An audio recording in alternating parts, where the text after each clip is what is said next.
அல வெயிட் பண்ணலாமா?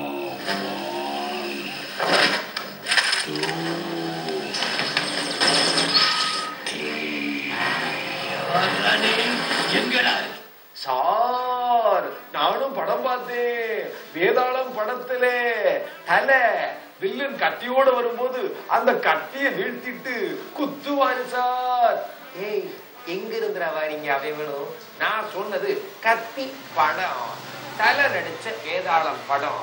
ஆக கத்தி படத்தினுடைய முதல் நாள் வசூல மிஞ்சிருச்சு வேதாளம் படத்தினுடைய வசூல் அப்படின்னு சொல்ல வந்தா, சார் இது ஏன் நீங்க முதல்ல சொல்லல அப்படின்னு பல பேர் யோசிப்பாங்க. ஆக முதல் நாள்லயே வசூல் 23 கோடி கிட்ட வேதாளம் டச் பண்ணிருச்சு அப்படிங்கிறது மிகப்பெரிய சாதனையாக கோலிவுட் வட்டாரத்துல பேசப்பட்டாலும் கூட இன்னமும் தொடர்ந்து வேதாளம் படம் பார்க்கறதுக்கு, தலை அஜித்தை பார்க்கறதுக்கு மக்கள் போன ஒண்ணும் இருக்காங்களா திரையரங்கம் நோக்கி. ஏங்க, உங்களுக்கு பிடிச்ச